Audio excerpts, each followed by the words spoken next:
दोस्तों, आपका स्वागत है हमारे चैनल एनवी नॉवल एक्सप्लोरर में, जहां मिलती हैं आपको रोमांचक कहानियां। दोस्तों, अगर आपको हमारी कहानियां पसंद आ रही हैं तो और कहानियों के लिए चैनल को सब्सक्राइब करना और वीडियो को लाइक करना ना भूलें। थैंक यू दोस्तों।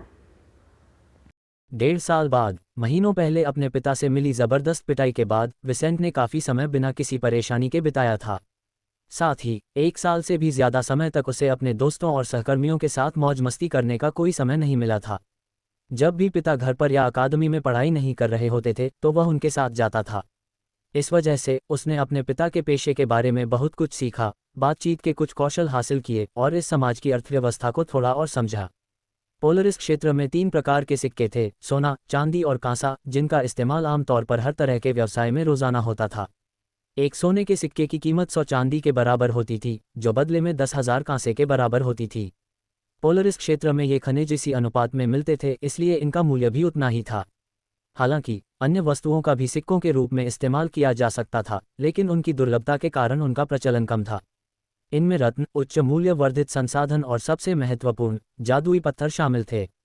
जादुई पत्थर एक विशेष प्रकार का प्राकृतिक संसाधन था जिसका उपयोग जादूगर अपनी गतिविधियों या युद्ध में सहायक वस्तुओं के रूप में कर सकते थे। खैर, यह अंतिम विकल्प निश्चित रूप से सबसे मूल्यवान था और लोग आमतौर पर इनका व्यापार तब तक नहीं करते थे जब तक कि व्यापारिक मूल्य बहुत अधिक न हो। वाइस ने अभी तक इनमें से एक भी नहीं देखा था, लेकिन जब उसने अपने पिता और इस प्रांत के बाहर के एक रईस के बीच एक सौदा देखा तो उसने इसके बारे में सुना था। इस दौरान वाइस अपने परिवार के साथ पहली बार माटेल गांव से बाहर गया था और उसने उस जादुई और अद्भुत दुनिया को देखा था जिसमें वह अपने छोटे से गांव से परे रहता था। इन जिम्मेदारियों के बीच वह, रोरी और इयान समूहों में घूमने लगे थे। इसके विपरीत, उस दिन सड़क पर हुई लड़ाई के बाद डेरेक की टीम ने उन्हें परेशान करना बंद कर दिया था। उस दिन डेरेक के 2 दोस्तों की हड्डियां टूट गई थीं और उन्हें पूरी तरह ठीक होने के लिए गांव के बाहर चिकित्सा की आवश्यकता थी। कुछ समय के लिए गांव से बाहर रहने की जरूरत के कारण डेरेक का समूह अस्थायी रूप से कम हो गया था, जिससे पीछे रह गए 2 लोगों को चुप रहना पड़ा।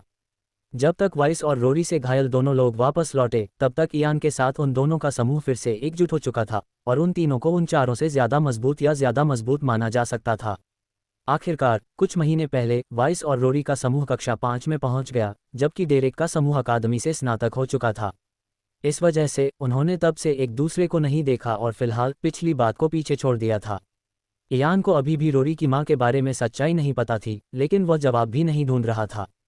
उसने वाइस के मनगढ़ंत बहाने को स्वीकार कर लिया था और रोरी के साथ अपनी दोस्ती में वापस लौट आया था। माटेल गांव में धूप खिली हुई थी, चिड़ियां चहचहा रही थीं और निवासी अपने कामों में लगे हुए थे। कुछ लोग अपनी छोटी छोटी दुकानों में चीजें ठीक कर रहे थे। कुछ लोग संसाधन खरीदने या उनका व्यापार करने निकले थे, जो छोटे मानव समुदायों में आम बात है। इस बीच गांव के कुछ बच्चे अकादमी में थे, जबकि कुछ घर पर उस दिन का इंतजार कर रहे थे जब वे वहां पढ़ने के लिए न्यूनतम आयु प्राप्त कर लेंगे। इस बीच अकादमी ऑफ स्टॉर्स भवन के एक सबसे प्रमुख कमरे में कक्षा 5 के बच्चे उस संस्थान के सबसे सख्त शिक्षक से शिक्षा ले रहे थे, प्रोफेसर जूलियन। यहाँ वर्षों तक अध्ययन करने के बाद विसेंट, रोरी और इयान का समूह एक बार फिर इस शिक्षक की जिम्मेदारी में आ गया था। हालांकि इस व्यक्ति के साथ कक्षा के पहले दिन के विपरीत, कक्षा में सभी उसे पहले से ही जानते थे और उससे पहले की तरह डरते नहीं थे। लेकिन इस व्यक्ति ने इन छात्रों का सम्मान अर्जित कर लिया था और अब उन्हें उन पर इतना कठोर होने की आवश्यकता नहीं थी। इसलिए वह एक और कक्षा शुरू कर रहा था, कुछ जरूरी बातें कर रहा था। आज हम आखिरकार जादुई रत्नों और जादुई पंचग्रामों का अध्ययन शुरू करेंगे। उन्होंने अपने छात्रों को सुप्रभात कहने के तुरंत बाद और बिना किसी कठिनाई के कक्षा में सन्नाटा छाने के बाद कहा।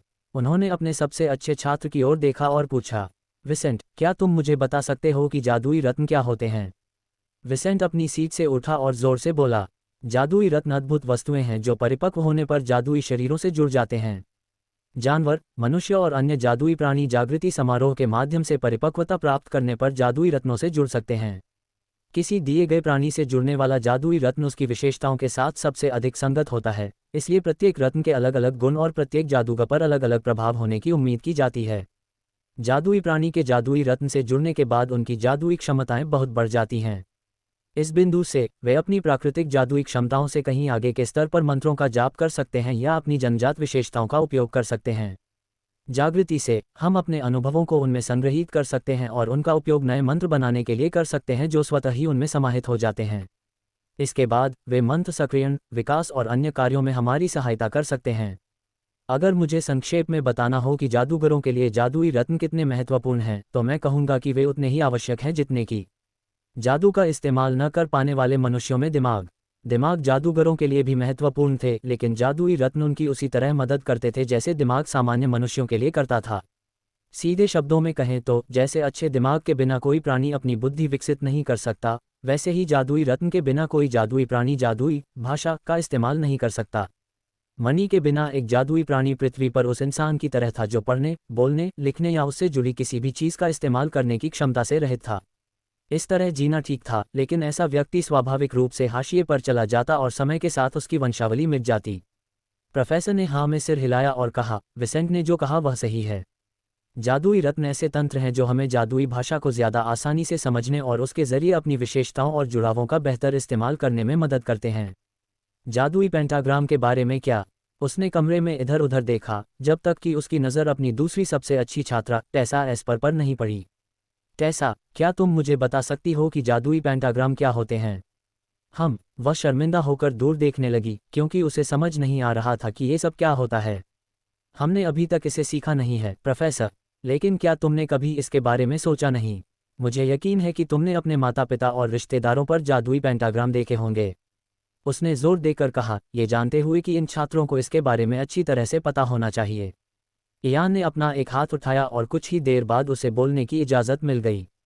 जादुई पेंटाग्राम विशेष चिन्ह होते हैं जो हमें मिलते हैं, या यूँ कहें कि जादुई क्षेत्रों में आगे बढ़ने के लिए हमें इनकी ज़रूरत होती है।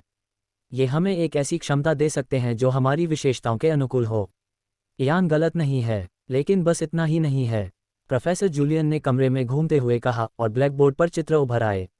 जहाँ जादुई रत्न जादूगर को विभिन्न तत्वों का उपयोग करके विभिन्न प्रकार के मंत्र बनाने की क्षमता देता है, वहीं जादुई पंचीग्राम जादूगर के मन को एक सहज क्षमता और स्थिरता प्रदान करता है। जैसे जैसे हम मजबूत होते जाते हैं, हमारे शरीर में मन की मात्रा बढ़ती जाती है और शरीर और आत्मा दोनों में बदलाव आते हैं। यह इतना ज़बरदस्त होता है कि हम स्वाभाविक रूप से द्वितीयक उपकरणों का उपयोग किए बिना जादू की श्रेणी में आगे नहीं बढ़ पाते। हमारे मन को स्थिर करने वाले पंचीग्राम के बिना एक निश्चित बिंदु पर पहुंचने पर हमारे अपने शरीर में मन के घनत्व के कारण हम फट जाएंगे। लेकिन ये तो भयानक है। बच्चों ने आसपास के माहौल पर टिप्पणी की, और सचमुच ऐसा ही है। इसीलिए अतीत में ज़्यादातर जादुई प्राणी निम्न स्तर के थे और उन्हें समस्या का समाधान निकालने में काफ़ी समय लगता था। उन्होंने अपने छात्रों के साथ जादू के इस पहलू पर बात करने के लिए उत्साहित होकर कहा, लेकिन सौभाग्य से हमारे पूर्वजों ने हज़ारों साल पहले ही इसका समाधान निकाल लिया था। इसलिए हम जानते हैं कि जब भी हम जादुई क्षेत्रों में आगे बढ़ते हैं, तो हमें अपने मन को स्थिर करने के लिए जादुई पेंटाग्राम को अवशोषित करना ज़रूरी होता है। इससे पहले अपने प्राकृतिक मन की मात्रा को बढ़ाते रहना जोखिम भरा होता है, इसलिए जादुई पेंटाग्राम को अवशोषित न कर पाना एक अड़चन में फंसने के समान है। उन्होंने पाठ जारी रखते हुए पेंटाग्राम के वर्गीकरण, उनकी उत्पत्ति, उन्हें कैसे अवशोषित किया जा सकता है, और कुछ बुनियादी विवरण समझाए। अपनी कक्षाएं समाप्त होने के बाद घर लौटने पर विसेंट ने पहली बार नीना को लिविंग रूम से गुजरते हुए देखा। ये छोटी बच्ची अब लगभग 4 साल की हो गई थी। उसे देखते ही वाइस ने उसे अपनी बाहों में ले लिया और हवा में झुलाते हुए अपने बड़े भाई के साथ खुशी से खिलखिलाने लगा। बड़े भाई, नीना ने अपनी पतली आवाज़ में कहा, जबकि केट वाइस के साथ उसे देख रही थी, मुस्कुरा रही थी और अपना एक हाथ उसके पेट पर फेर रही थी। वह फिर से गर्भवती थी। बच्चे पैदा करने के मामले में केट और एंड्रू ने कोई कोताही नहीं बरती। 30 साल से कम उम्र के दोनों पहले ही अपनी चौथी गर्भावस्था में थे। आज तुम्हारी कक्षाएं कैसी रहीं? तुम्हारी बहन को कक्षा 5 से नफरत थी, केट ने पूछा, ये जानते हुए कि उसका बेटा उसकी बड़ी बेटी से काफ़ी अलग था। बहुत अच्छी रही। मैंने जादुई पेंटाग्राम के बारे में सीखा, उसने नीना की ओर देखते हुए कहा। अरे, तुम कुछ सीखना चाहती हो क्या? वाइस अपनी बहन के कानों में कुछ कह ही रहा था कि तभी 1.5 मीटर लंबी एक महिला, जो बिल्कुल केट जैसी थी, एक गोरे युवक के साथ वहां दाखिल हुई। मिस फुलर, मैं वादे के मुताबिक लॉरेन को वापस ले आया हूँ। सूट पहने इस युवक ने उस महिला की ओर देखते हुए ये कहा जिसे वह अपनी सास बनाना चाहता था। केट ने सहानुभूतिपूर्वक मुस्कुराते हुए उससे पूछा, सिलास, क्या तुम चाय लोगे? मैंने अभी पानी उबाला है। अरे नहीं, उसे कुछ काम है, माँ, लॉरेन ने सिलास की जगह कहा, जिससे वह उसे अलग नज़रों से देखने लगा क्योंकि उसे कुछ काम नहीं था। इस बीच वाइस ने अपनी आंखों के कोने से उस व्यक्ति की ओर देखा जिसे वह नापसंद करता था। वह लॉरेन के मंगेतर उम्मीदवारों में से एक था, जिसके साथ वह हाल ही में एक परीक्षा के तौर पर बातचीत कर रही थी। वह अपने होने वाले पति के साथ कुछ आत्मीयता की तलाश में अक्सर युवा प्रेमियों के साथ घूमने और खाने पीने भी जाती थी।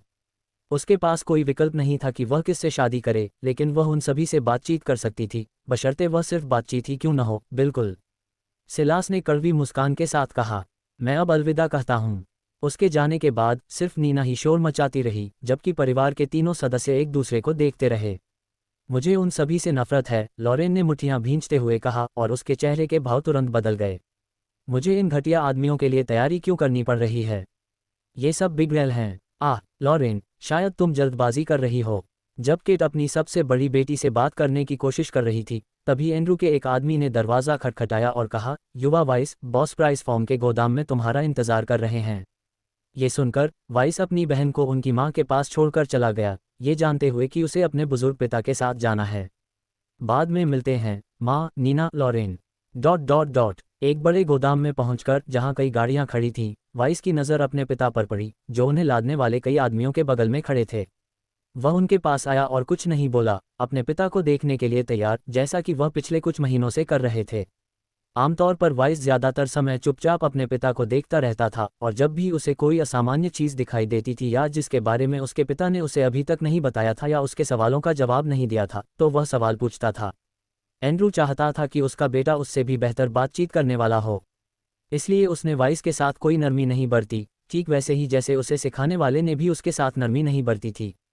वाइस, आज यहाँ से मॉसपोस्ट के लिए जाने वाली गाड़ियों में से एक गाड़ी खराब हो गई है, लेकिन हमें इस शहर में कुछ संसाधन ले जाने होंगे जिसे उस गाड़ी की ज़रूरत है। इसके बिना हम वहाँ अपना काम पूरा नहीं कर पाएंगे। हम क्या करेंगे? मॉसपोस्ट उस शहर में पिताजी के सौदे के अनुसार, अगर हम तय कीमत से कम सामान पहुँचाते हैं तो हर सामान की औसत कीमत 10% कम हो जाती है। लेकिन देरी पर कोई रोक नहीं है।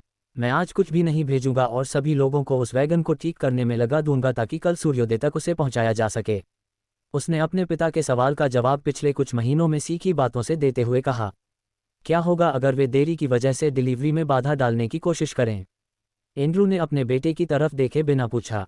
असंभव, पिताजी का उनके साथ एक जादुई समझौता है, इसलिए वे कुछ नहीं कर सकते। लेकिन हमें किसी न किसी तरह उन्हें मुआवजा देना ही होगा। ऐसा करने की बाध्यता के बिना भी अपने ग्राहकों को नाराज़ करने से बचना हमेशा अच्छा होता है। मैं सुझाव दूंगा कि उस इलाके में सबसे ज़्यादा बिकने वाली वाइन में से एक कोटरे क्लैरेट वाइन के कुछ केस भेज दें। इससे हमारे रिश्ते कमज़ोर नहीं होंगे और नए समझौतों के रास्ते खुल सकते हैं। किसी नुकसान या देरी की भरपाई के लिए कोई भी कदम किसी व्यापारी के लिए मुनाफे की गारंटी नहीं हो सकता। लेकिन विसेंट ने 500 साल पहले व्यापारियों द्वारा विकसित विधियां सीखी थीं, जिन्होंने अपना ज्ञान उसके पिता की पीढ़ी को दिया था। जादूगर भले ही लंबी उम्र जीते हों, लेकिन गुरु से शिष्य को दिया गया ज्ञान कई पीढ़ियों तक चलता रहता है और गुणवत्ता और मात्रा में बढ़ता जाता है। इसके माध्यम से उसने कई तकनीकें और सिद्धांत सीखे जो उसके पिता ने अपने गुरु से सीखे थे, जिन्होंने भी दूसरों से सीखा था और इनमें से कुछ विचारों को विकसित किया था।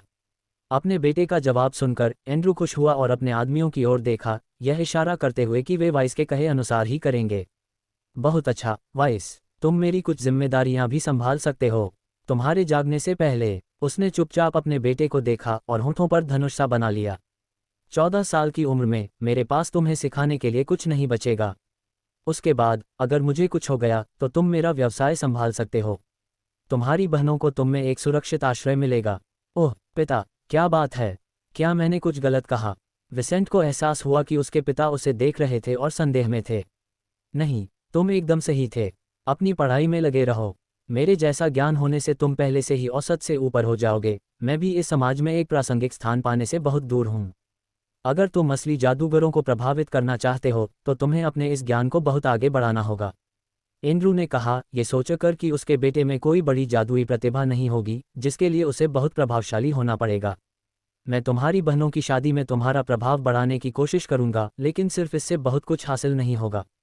एक बड़ा परिवार होना और महिलाओं को अच्छी स्थिति में रखना परिवार के उत्तराधिकारी के लिए लाभ पाने का एक बहुत अच्छा तरीका था, लेकिन कोई पूरी तरह से इसकी मदद पर निर्भर नहीं रह सकता था। इसलिए एंड्रू को उम्मीद थी कि विसेंट अपना रास्ता खुद खोज लेगा। ये सुनकर विसेंट ने अपनी मुट्ठियां भींच लीं। उसे इस बात का बुरा लगा कि उसे अपने परिवार को बढ़ाने के लिए अपनी बहनों को बेचना पड़ा। वह इसके बिल्कुल खिलाफ था। दुर्भाग्य से उसके पास अपने पिता से असहमत होने का कोई जरिया नहीं था और वह इन परिस्थितियों को फिलहाल के लिए ही स्वीकार कर सकता था। जादूगरों को प्रभावित करने की बात है तो वह निश्चित रूप से भविष्य में ऐसा करने की कोशिश करेगा। सितारों की अकादमी में अपने वर्षों के बाद विसेंट ने प्रशिक्षु और अनुचर से ऊपर के अन्य पदों के बारे में जान लिया था। वे थे जादूगर, जादूगर संप्रभु, जादूगर पैरागॉन और महाजादूगर। वह नहीं जानता था कि इन जादुई क्षेत्रों को कैसे विभाजित किया जाता है, न ही यह कि क्या और भी चरण हैं, लेकिन वह जानता था कि केवल वही व्यक्ति इस दुनिया में अच्छी स्थिति में हो सकता है जो कम से कम एक जादूगर को प्रभावित करने में सक्षम हो। प्रशिक्षु दुनिया के सबसे निचले पायदान पर थे और उनकी संख्या करोड़ों में थी। इसके बाद अनुचर दुर्लभ थे, लेकिन फिर भी उनकी संख्या करोड़ों में थी। दूसरी ओर पोलारिस क्षेत्र में जादूगरों की संख्या हजारों में थी। इसके अलावा उनकी संख्या जानना मुश्किल था, लेकिन चौथे, पांचवें और छठे चरण के जादूगर बहुत दुर्लभ थे और कुछ तो महापुरुष भी माने जाते थे। मैं परिवार के सभी त्यागों को सार्थक बनाने की पूरी कोशिश करूंगा, पिताजी, वाइस ने दृढ़ संकल्प से भरे स्वर में कहा, जिससे वह अपनी तुलना में कहीं अधिक परिपक्व लग रहा था। खैर, तुम्हें अपने परिवार का ख्याल रखना ही होगा, चाहे भविष्य में तुम कहीं भी रहो। सौभाग्य से तुम्हारी माँ और मैं अभी भी तुम्हारी मदद के लिए यहाँ मौजूद रहेंगे। वाइस को कुछ खुशखबरी देने से पहले एंड्रू मुस्कुराया। खैर वाइस, जब तुम अकादमी में अपना आखिरी साल पूरा कर लोगे तो मैं तुम्हारी माँ और बहनों के साथ एक लंबी यात्रा पर जाने की योजना बना रहा हूँ। हम साल्ट स्टार सिटी जा रहे हैं, इसलिए तुम्हें अपनी तैयारी कर लेनी चाहिए। वहां पहुंचने के लिए हम कम से कम 1 महीने तक गाड़ी से यात्रा करेंगे। ओह, वाइस मुस्कुराया, ये जानते हुए कि साल्ट स्टार सिटी स्कॉट प्रांत का सबसे बड़ा शहर था जहां वह हमेशा से जाना चाहता था। अफवाहों के अनुसार साल्ट स्टार सिटी उन गांवों और कस्बों से बिल्कुल अलग था जहां वह गया था, जो अविकसित जगहों जैसे लगते थे।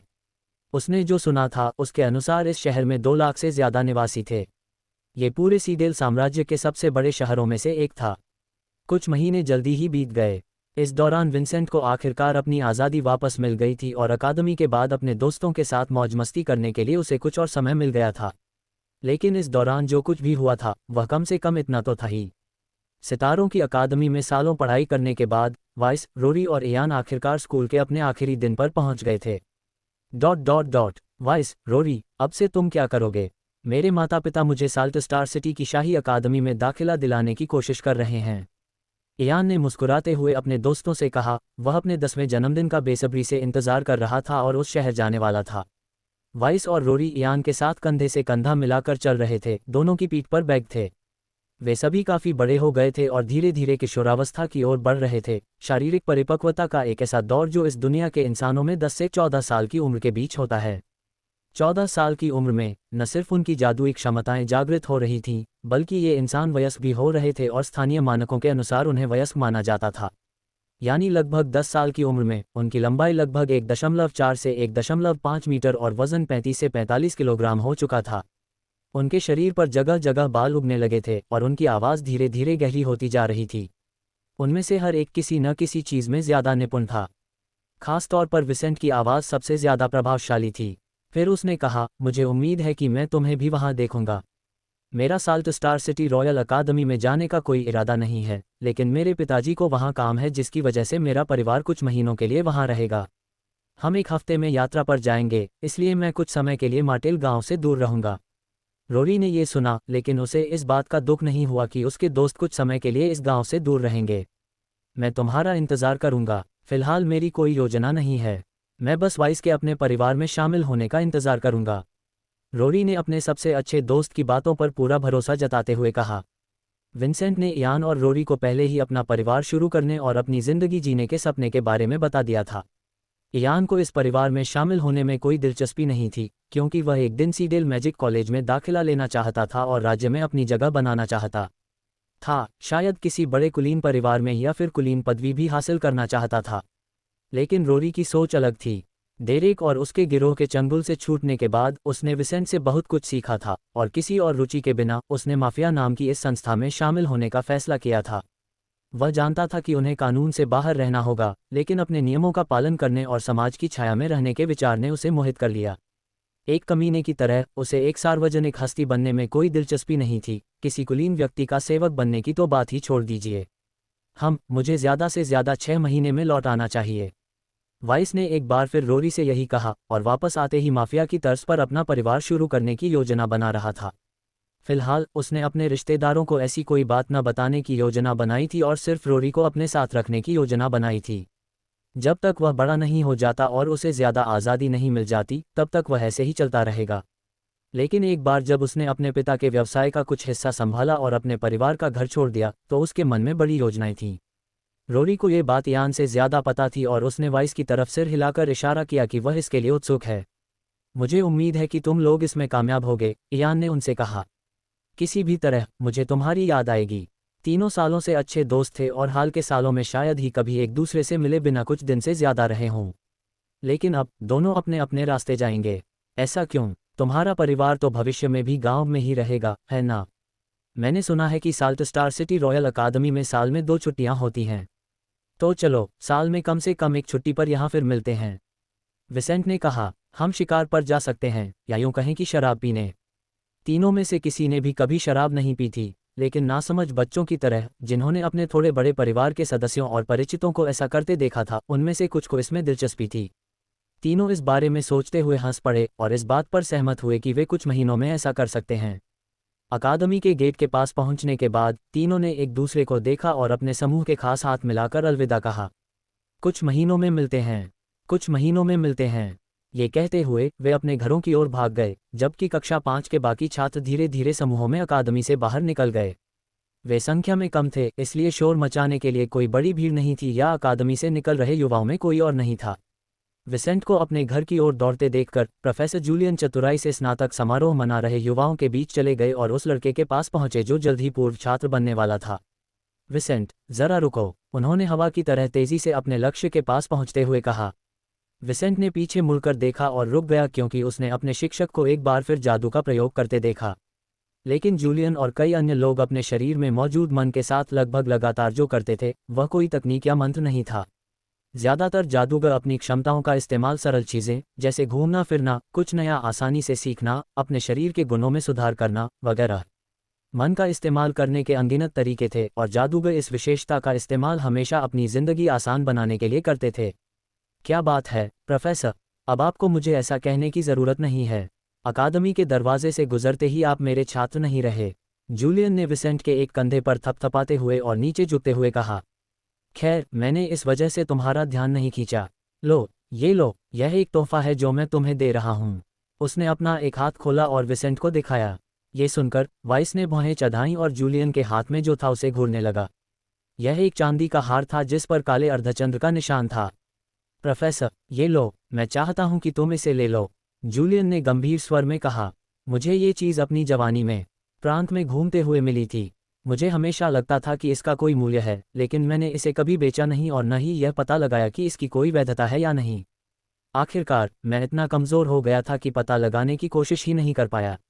अपनी असमर्थता को समझते हुए उसने आह भरी। वाइस ने उसे सोच समझ कर देखा, ये जानते हुए कि यह आदमी गांव के सबसे ताकतवर जादूगरों में से एक है और 5वें त्रिभुज से ज़्यादा दूर नहीं होना चाहिए। लेकिन तुम मेरे अब तक के सबसे अच्छे छात्र थे, इसलिए मैं चाहता हूं कि तुम इसे अपने पास रखो। अगर किसी दिन ये किसी तरह तुम्हारी मदद करे और तुम्हें पता चल जाए कि यह क्या है, तो बदले में मुझे कुछ देने की चिंता मत करना। मैं बस ये जानना चाहता हूं कि मैं इतने दशकों से क्या लेकर घूम रहा हूं। जूलियन जवान दिखता था, लेकिन वह पहले से ही 69 साल का था।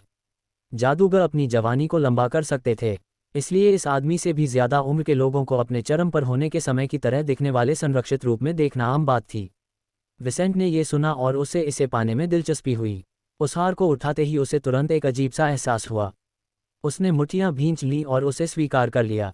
धन्यवाद प्रोफेसर, अगर किसी दिन मैं कर सका तो आपकी शंकाओं का समाधान ज़रूर करूंगा। इसके बाद वाइस ने अलविदा कहा और आखिरकार अपने जाने के लिए सामान तैयार करने लगा। एक हफ्ते में वह और उसका परिवार इस गांव से प्रांत के सबसे बड़े शहर के लिए रवाना हो जाएंगे। फुलर परिवार की यात्रा से पहले के आखिरी कुछ दिन सुकून से बीते। विसेंट धीरे धीरे स्टार अकादमी के स्नातक के रूप में अपनी नई वास्तविकता के अभ्यस्त हो रहे थे। इयान साल्ट स्टार सिटी में अपने चाचा चाची के घर के लिए रवाना हो चुका था, जहां उसे 2 महीने से भी कम समय में शहर की रॉयल अकादमी में एक परीक्षा देनी थी। अगर वह पास हो जाता तो वह अगले पूरे साल वहीं रहता, जब तक कि उसे मार्टेल विलेज में अपने पुराने दोस्तों और परिवार से मिलने का समय नहीं मिल जाता। दूसरी ओर वाइस ने इन दिनों अपना सारा सामान तैयार करने और ज़्यादा से ज़्यादा प्रशिक्षण लेने पर ध्यान केंद्रित किया था, क्योंकि वह अगले कुछ हफ्तों तक यात्रा पर रहेगा और प्रशिक्षण नहीं ले पाएगा। उसके पिता के साथ उसकी जिम्मेदारियां अभी भी थीं। वह इन दिनों कम सीख रहा था और ज़्यादा मदद कर रहा था, और उसके पास ज़्यादा से ज़्यादा जिम्मेदारियां थीं।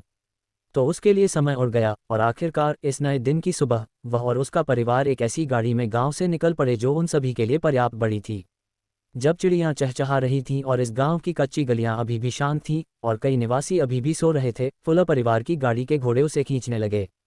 गाड़ी के आगे 3 आदमी थे, एक बूढ़ा कोचवान जिससे वाइस कभी कभार सलाह लेता और सवालों के जवाब पाता, और 2 जादूगर योद्धा। योद्धाओं का अपना वर्गीकरण था। उन्हें जनरल कहा जाता था और उन्हें स्तर 1 और 9 में विभाजित किया जाता था। माना जाता है कि स्तर 9 के जनरल की युद्ध शक्ति जादूगर के बराबर होती थी। इन दोनों जनरलों में से एक स्तर 6 पर था और दूसरा स्तर 7 पर। दूसरी ओर विसेंट, उसकी बहनें, पिता और माँ गाड़ी के अंदर थे। लॉरेन एक दरवाजे के पास खड़ी थी जबकि नीना उसके और वाइस के बीच में थी। उनके सामने एंड्रू और केट थे। दोनों मुस्कुरा रहे थे, लेकिन यह महिला थोड़ी थकी हुई लग रही थी। माँ, क्या आप ठीक हैं? लॉरेन ने अपनी माँ के माथे से टपकता पसीना देखकर पूछा। मैं ठीक हूँ जानू, बस मैं जल्दी थक जाती हूँ, केट ने हल्के से मुस्कुराते हुए कहा। तुम्हारा भाई मेरे लिए काफ़ी भारी है, इसलिए मैं जल्दी थक जाती हूँ। केट अभी भी गर्भवती थी, लेकिन उसके चौथे बच्चे का जन्म ज़्यादा दूर नहीं था। ज़्यादा से ज़्यादा 2 महीने में होना चाहिए था, क्योंकि वे साल्ट स्टार सिटी में पहले से ही थे। अपनी माँ की बात सुनकर वाइस ने आह भरी और उम्मीद की कि उसका छोटा भाई जल्द ही पैदा हो जाएगा, न सिर्फ इसलिए कि वह उससे मिल सके, बल्कि इसलिए भी कि उसकी माँ अपनी सामान्य अवस्था में लौट सके। वाइस अपने परिवार से प्यार करता था और कई भाई बहनों के होने के खिलाफ नहीं था। लेकिन इस दुनिया में गर्भधारण के खतरे धरती से भी ज़्यादा हैं। ये बात उसे चिंतित कर रही थी, इसलिए वह अपनी माँ की स्थिति को लेकर आशंकित था। शुक्र है कि उसके परिवार के पास एक अच्छे डॉक्टर का खर्च उठाने लायक पैसे थे और उसकी माँ और छोटे भाई के लिए हालात इतने बुरे नहीं होते। पापा, हमें अपनी मंजिल तक पहुंचने में कितना समय लगेगा? छोटी नीना, जो अभी 4 साल की है, ने जोर से पूछा। अपने बूढ़े पिता की आंखों में देखते हुए वह बहुत बेचैन हो रही थी। एंड्रू ने छोटी नीना की तरफ देखा और उसके होंठ खुल गए, जिससे उसके बिल्कुल सफ़ेद दांत दिखाई देने लगे। ये जल्दी नहीं होगा नीना, लेकिन मैं वादा करता हूँ कि यह मज़ेदार होगा। जब तक हम अपनी मंजिल तक नहीं पहुँचेंगे तब तक हमें कुछ जगहों के बारे में पता चल जाएगा, इसलिए तुम्हें कई नए नज़ारे देखने को मिलेंगे। हे, मैं इंतज़ार नहीं कर सकती, उसने कहा। लॉरेन ने आंखें बंद कर लीं और सिर हिलाया। नए नज़ारे? इसका मतलब है कि हम इस गाड़ी में काफ़ी देर तक फंसे रहेंगे। उसका विचार निराशावादी था, लेकिन अंदर से उसकी भावनाएं कहीं ज़्यादा बुरी थीं। लॉरेन का दम घुट रहा था। वह लगातार अपने बगल वाले दरवाजे के हैंडल से छेड़छाड़ कर रही थी। उसे लग रहा था कि वह किसी भी पल उसे खोलकर भाग सकती है। इस यात्रा के अंत में वह 14 साल की हो जाएगी और एक अद्भुत जागृति से गुजरेगी। लेकिन वह एक महिला थी और उसकी सगाई भी बहुत जल्द होने वाली थी। लॉरेन की आह भरते ही इस परिवार की गाड़ी माटेल गांव से निकल पड़ी और साल्ट स्टार सिटी की लंबी यात्रा शुरू हुई। साल्ट स्टार सिटी माटेल गांव से स्कॉट प्रांत के बिल्कुल विपरीत छोर पर था। ये परिवार अपने गंतव्य तक जल्दी नहीं पहुंच सकता था, क्योंकि यह 400,000 वर्ग किलोमीटर से भी ज्यादा का क्षेत्र था। उनके घोड़े तेज थे, लेकिन सीडेल साम्राज्य में पृथ्वी जैसी पक्की सड़कें नहीं थीं। गाड़ियों के पहिए टूट जाते थे। निम्न स्तरीय जादूगरों को आराम और खाने की ज़रूरत होती थी, और अगर वे अपना ध्यान ठीक से न रखें तो बीमार पड़ जाते थे। इसलिए इस तरह की लंबी यात्रा में किसी न किसी तरह समय लगता ही था। लेकिन सिर्फ इतना ही नहीं, बल्कि एक जादुई दुनिया में जंगल और सड़कें खतरों से भरी जगहें होती हैं। न सिर्फ दूसरे इंसान और जानवर कभी भी मुसीबत खड़ी कर सकते थे, बल्कि वनस्पतियां भी पूरे समूह को अपना शिकार बना सकती थीं। अगर कोई व्यक्ति पोलारिस क्षेत्र से लापरवाही से यात्रा कर रहा होता, तो वह आसानी से जहरीले पौधों से निकलने वाले विषाक्त पदार्थों को सांस के जरिए अंदर ले सकता था, परजीवियों द्वारा उसका मान चूसा जा सकता था, मान संबंधी बीमारियां पकड़ सकता था, वगैरह। और इसलिए फुलर परिवार समूह धीरे धीरे यात्रा करता, जिससे नीना को नए परिदृश्यों का अनुभव करने के लिए पूरा समय मिल जाता। माटेल गांव छोड़ने के 2 हफ्ते बाद फुलर परिवार समूह उस क्षेत्र के मैदानों को छोड़ चुका था जहां उनका घर था, और अब वे और भी उबड़ खाबड़ इलाकों में प्रवेश कर रहे थे। वे जितना दूर जाते, उस क्षेत्र में राहत, जलवायु और वनस्पति जितनी अधिक चरम होती है। विसेंट और लॉरेन पहले ही समझ चुके थे कि ऐसा क्यों था। फिर भी इन दिनों एंड्रू और केट ने नीना को समझाया था कि ऐसा वायुमंडल में मुक्त मान के कारण था। किसी स्थान पर मान जितना सघन होगा, उस क्षेत्र की विशेषताएं उतनी ही चरम होंगी। यदि कोई स्थान प्राकृतिक रूप से ठंडा था, तो उस क्षेत्र में मान की सांद्रता बहुत अधिक होने पर वह बर्फीला हो सकता था, या कम होने पर केवल ठंडा हो सकता था। माटेल गांव अपेक्षाकृत मानविहीन क्षेत्र में स्थित था, जहां पहले 2 जादुई क्षेत्रों में से किसी एक में केवल निम्न स्तरीय साधकों, जैसे कि मनुष्यों, के लिए ही पर्याप्त मान था। दूसरी ओर वे साल्ट स्टार सिटी की ओर जितना आगे बढ़े, वे मान की दृष्टि से उतने ही अधिक सघन क्षेत्र के करीब पहुंचे, जहां अधिक शक्तिशाली प्राणी विकसित हो सकते थे। इस अंतर को देखते हुए ये स्वाभाविक था कि इस समूह के मार्ग में मौसम और परिदृश्य में बहुत अधिक परिवर्तन होगा। खास तौर पर आज ये समूह काफी भाग्यशाली रहा और जिस इलाके से वे गुजर रहे थे वहां धूप खिली हुई थी और हवाएं अपेक्षाकृत शांत थीं। आसपास का वातावरण चटक हरे रंग से जगमगा रहा था और प्रकृति की खुशबू इस परिवार की गाड़ी की बाधाओं को तब तक अनदेखा करती रही जब तक कि वह वहां यात्रा कर रहे लोगों के नथुनों तक नहीं पहुंच गई। विसेंट अपनी यात्रा के दौरान आमतौर पर काफी कुछ पढ़ता रहता था। फिर भी इस दिन उसने कुछ समय अपने परिवार की गाड़ी के ऊपर लेटकर घोड़ों की दौड़ के दौरान धूप सेंकने के लिए निकाला। आह, दिन तो बहुत अच्छा है, उसने आंखें बंद करके बुदबुदाया, दिन की रोशनी को अपनी त्वचा में भेदते और अपने शरीर को गर्माहट देते हुए महसूस किया। उसे नहीं पता था कि उसे अपने शरीर में विटामिन डी के उत्पादन को बढ़ाने के लिए अब भी धूप सेंकने की ज़रूरत है या नहीं। फिर भी उसने अपनी यह सांसारिक आदत अभी भी जारी रखी थी और ऐसा करना उसे बहुत अच्छा लग रहा था। जब वह उस गाड़ी के ऊपर आराम कर रहा था तो वह अपने परिवार की रक्षा के लिए वहां मौजूद योद्धाओं को कोचमैन से बात करते हुए सुन सकता था, जबकि उसके माता पिता सो रहे थे। नीना और लॉरेन कुछ खा रही थीं और वह उनके चबाने की आवाज़ सुन सकता था। बड़े हरे लॉन वाले इस इलाके में सब कुछ शांत था, इसलिए विसेंट के चेहरे पर एक बड़ी मुस्कान थी। वह अपने होठों पर दांत नहीं छिपा पा रहा था, लेकिन तभी उसे लगा जैसे उसके ऊपर कोई बादल छा गया हो, क्योंकि उसने देखा कि उस इलाके की चमक अचानक कम हो गई है। उफ, अभी आसमान में कोई बादल नहीं था, उसने आंखें खोलने से पहले सोचा। जब उसने आंखें खोलीं तो उसने कुछ ऐसा देखा जिससे उसकी आंखें चौड़ी हो गईं, क्योंकि एडम का पोमेल ऊपर नीचे हो रहा था। गप उसी पल जहां से उनका समूह गुजर रहा था वहां से दर्जनों मीटर ऊपर हवा में दो लोग संघर्ष करते दिखाई दिए। दोनों लोग हवा में लड़ रहे थे, मानो दुनिया में तैरना सबसे आसान काम हो। वे हवा में ऐसे चल रहे थे जैसे जमीन पर पैर रख रहे हों, एक दूसरे पर हमला करते हुए, चकमा देते हुए, बचाव करते हुए और पलटवार करते हुए। विसेंट के लिए असंभव तेज गति के बीच उनके चारों ओर जादुई पंचग्राम प्रकट हो रहे थे, जो चारों ओर विभिन्न शक्तियों के प्रकट होने के साथ चमक रहे थे। सब कुछ इतनी तेजी से हो रहा था कि विसेंट जैसे अपने मन पर नियंत्रण न रखने वाले व्यक्ति के लिए उसका साथ निभाना मुश्किल था। लेकिन वह देख सकता था कि कब एक पीला पंचग्राम तेजी से चमक उठा और उन दोनों में से एक की एक भुजा 4 गुना बड़े अंग में बदल गई, जिसमें जानवरों जैसी आकृतियां दिखाई दे रही थीं। फिर उस व्यक्ति ने अपने शरीर पर उगे पंजों से अपने प्रतिद्वंद्वी पर हमला किया, जिससे उसके लक्ष्य की ओर हवा में ब्लेड बन गए। धमाका! दूसरा व्यक्ति तेजी से इस हमले के विरुद्ध आगे बढ़ा, जबकि उसके सामने एक हरा पंचग्राम चमक रहा था। उस हरे पंचग्राम से अंतरिक्ष के शून्य से कुछ ऐसा उभरने लगा मानो वह कोई अंतरिक्ष द्वार हो। जल्द ही एक विशाल सुनहरी ढाल इस जादूगर के सामने जम गई, जो फुल परिवार की गाड़ी जैसी ही ठोस लग रही थी। विसेंट ने अपना मुंह खोला, इन हरकतों को देखते हुए, इन दोनों की लड़ाई से पैदा हुई गड़बड़ी को देखने के बाद बीते कुछ ही पलों में कई चीज़ों को पहचान लिया। जादुई शासक! एंड्रू ने अपनी गाड़ी की खिड़की से बाहर देखा और चिल्लाया। उसे विश्वास नहीं हो रहा था कि ठीक इसी जगह पर दो इतने शक्तिशाली जादूगर प्रकट हुए हैं। क्या ये जादुई शासक हैं? वाइस ने कहा, जब लॉरेन मुंह खोले खिड़की से बाहर देख रही थी।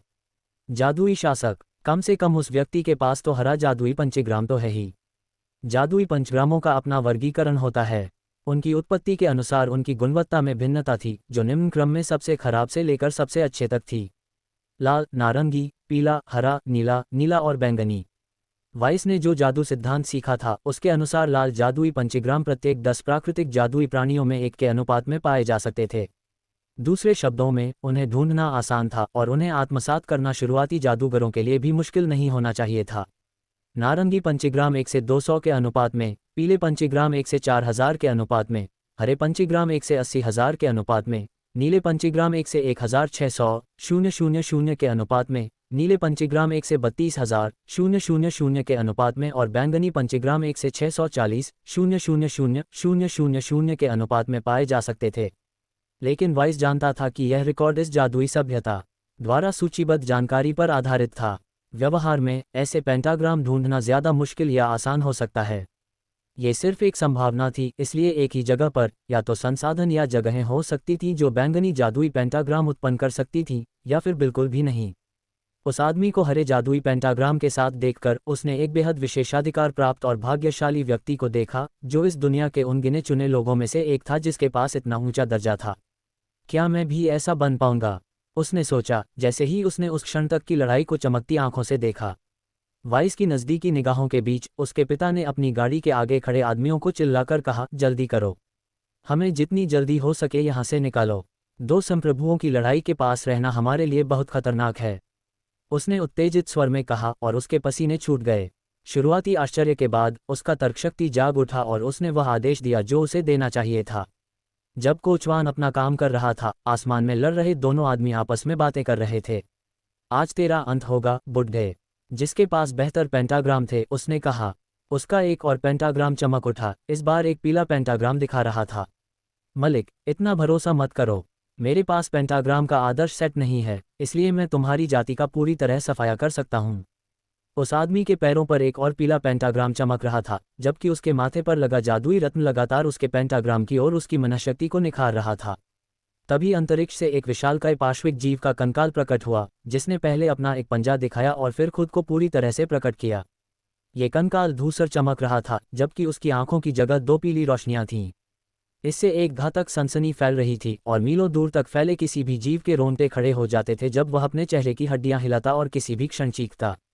उसी समय मलिक के पीछे एक पीली आकृति प्रकट हुई, जिसकी आंखें इस तरह चमक रही थीं मानो किसी भी क्षण फट जाएंगी। डेक्स, मलिक, दोनों ने अपने आसपास की हर चीज को नजरअंदाज कर दिया और एक बार फिर एक दूसरे पर दौड़ पड़े और अपनी पूरी ताकत से हमला कर दिया। उस सुनहरी आकृति की आंखें, जो बिल्कुल किसी स्त्री के शरीर जैसी लग रही थीं, फट गईं और बिजली का एक विशाल पीला बोल्ट डेक्स के शरीर की ओर कौंध गया। इसके साथ ही उस पार्श्विक कंकाल ने अजीब तरह से अपना मुंह जितना हो सके उतना चौड़ा खोल दिया और एक जोरदार गर्जना हुई, जिससे आसपास का मानस जोर से कंपन करने लगा। ओह, धिक्कार है! उसी क्षण फुलर परिवार की गाड़ी में बैठे सभी लोगों ने अपने हाथ कानों की ओर उठाए, उस तीखी आवाज को लगभग असहनीय रूप से सुन रहा था। ये खास तौर पर उन बच्चों के लिए सच था जो अभी तक जागृति से नहीं गुजरे थे और इससे पूरी तरह असुरक्षित थे। आह! विसेंट दर्द से चीखा क्योंकि उसके कानों से खून बह रहा था, लेकिन उसे अपनी बहनों की ज्यादा चिंता थी, जो उससे भी ज्यादा जोर से चिल्ला रही थीं। कुछ लोगों की सोच के विपरीत उच्च स्तरीय जादूगरों की लड़ाई देखना कोई सुखद बात नहीं थी। शक्तिशाली लोगों को लड़ते हुए देखकर कोई भी अद्भुत बातें सीख सकता है, लेकिन विशेषज्ञों के बीच एक घातक लड़ाई आसपास के सभी लोगों को खतरे में डाल सकती है। जादूगरों को पहली बार असली में लड़ते हुए देखकर विसेंट को तुरंत एहसास हुआ कि ये दुनिया वाकई पृथ्वी से कहीं ज्यादा खतरनाक है। इतना ही नहीं, बड़ी ताकत के साथ बड़ी जिम्मेदारी भी आती है। उन दोनों को जरा भी परवाह नहीं थी कि आसपास कौन है, और अब वाइस का पूरा परिवार खतरे में था। अरे प्लीज प्लीज रुको! उसने चिल्लाने की कोशिश की, लेकिन उसकी आवाज गाड़ी में बैठे लोगों तक पहुंच ही नहीं पाई। इस बीच दोनों हमले आसमान में टकरा गए और एक ने दूसरे को उसके मुख्य फोकस से हटा दिया। लॉरेन ने खिड़की से बाहर देखा और देखा कि उस छाया की आंखों से आ रही प्रकाश किरण उसके प्रतिद्वंद्वी के कौशल की ध्वनि तरंगों से उत्पन्न मानस के कंपन से टकराकर उसकी गाड़ी की ओर आ रही है। नहीं! आंखों में दर्द महसूस करते हुए वह चिल्लाए। एक क्षण बाद डेक्स के हमले से विक्षेपित प्रकाश किरण लगभग इस परिवार की गाड़ी से टकरा गई, जिससे जहां से वे गुजरे थे वहां की जमीन पिघल गई। आह! एंड्रू, हमें पैदल ही भागना होगा। अगर हम ऐसे ही चलते रहे तो हम सब मर जाएंगे। केट ने अपने पति से कहा, ये देखकर कि वह पहले से ही लॉरेन और नीना की मदद करने की कोशिश कर रहा था। यह आदमी पसीने से तरबतर था, लेकिन उसने भागकर अपनी किस्मत आजमाने का मुश्किल फैसला किया। चलो चलें, उसने अपनी पत्नी से कहा, यह उम्मीद करते हुए कि वह आगे बढ़ेगी। जब वे उस गाड़ी से उतरे तो उसने वहां मौजूद 3 आदमियों को देखा और अपनी बुद्धि का इस्तेमाल करते हुए उनसे बात की। तुम में से एक आगे बढ़ो और दूसरा विसेंट को ले जाओ। हम पैदल ही भाग जाएंगे। ठीक है। कोचमैन और एक और आदमी जल्दी से गाड़ी से उतरकर आगे दौड़ पड़े, केट और परिवार के बाकी सदस्यों से कुछ कदम आगे। एंड्रू अपनी दोनों बेटियों को गोद में लिए हुए था और विसेंट पहले से ही उस जनरल के कंधों में से एक पर था। उस आदमी द्वारा उठाए जाते हुए विसेंट ने फिर से आकाश की ओर देखा और उन लोगों के सभी पंचाक्षर देखे। उनमें से एक के पास लाल, नारंगी, पीला और हरा था। पोलारिस क्षेत्र में अपने जादू के चरण में किसी के लिए यह आदर्श संयोजन था, लेकिन दूसरे में थोड़ी कमी थी और उसमें केवल लाल, नारंगी, पीला और पीला था। खैर, सभी पंचाक्षर उनके हमलों के इर्द गिर्द एकत्रित हो गए, जिससे उनकी तीव्रता चरम पर पहुंच गई। मर जाओ बस, डेक्स। दोनों हमले लगातार टकराते रहे, जिससे उनकी कुछ शक्ति आसपास के वातावरण में फैल गई, जबकि धीरे धीरे मलिक अपने प्रतिद्वंद्वी के ध्वनि अवरोध को भेदने में कामयाब हो गया। जब ऐसा हुआ तो उस क्षेत्र के ऊपर आसमान में एक विशाल विस्फोट हुआ। धमाका धमाका। जब मलिक के हमले ने डेक्स की ताकत को मात दे दी तो उसके पीछे सुनहरे सिलहूट से आ रही लेजर किरण ने आखिरकार ध्वनि अवरोध को पार कर लिया, जो उसे उसके दुश्मन तक पहुंचने से रोक रहा था। जब ऐसा हुआ तो विशाल पार्श्विक कंकाल टूटकर अनगिनत टुकड़ों में बिखर गया। उसी क्षण जब वाइस का परिवार पैदल भागने की कोशिश कर रहा था, इस संघर्ष के बचे हुए हमले अभी भी आसपास के इलाके को अपना शिकार बना रहे थे। लेजर जमीन को पिघला रहा था और ध्वनि तरंगें अभी भी हवा में फैल रही थीं। नीना पहले ही अपने पिता की बाहों में गिर चुकी थी, जबकि लॉरेन के कान, आंखों और नाक से खून बह रहा था। विसेंट की हालत उनसे कम खराब थी, लेकिन वह मुश्किल से कुछ सुन पा रहा था क्योंकि वह पास के लॉन को नष्ट होते देख रहा था। लेज़र उस जमीन को पिघला रहा था जिस पर वे गिरे थे, जबकि ध्वनि तरंगें उस इलाके के छोटे पौधों को तबाह कर रही थीं। लेकिन जब हवा में मौजूद विशाल कंकाल फटा तो उसके टुकड़े आसमान से गिरे, जिससे उल्कापिंडों की बौछार जैसी कोई चीज़ बन गई। जब हड्डियों के पहले टुकड़े आसपास गिरते तो पूरे इलाके में भूकंप फैल जाता। मिट्टी के टुकड़े हवा में उड़ते और गाड़ियों जितने बड़े गड्ढों में तब्दील हो जाते। उसी समय आसपास की कुछ वनस्पतियों में आग लगने लगती। विसेंट ने ये सब बस एक नज़र बगल की ओर देखा, क्योंकि भागने की कोशिश के दौरान उसे उस इलाके से आ रही तेज़ हवाओं से अपने बाल हिलते हुए महसूस हो रहे थे। धमाका! उसके परिवार की गाड़ी उन हड्डियों के टुकड़ों में से एक से टकराए और अनगिनत टुकड़ों में फट गई। धिक्कार है! क्या हो रहा है? हम इसमें क्यों शामिल हैं? उसने पसीने से तरबतर, सीने में दर्द के साथ सोचा।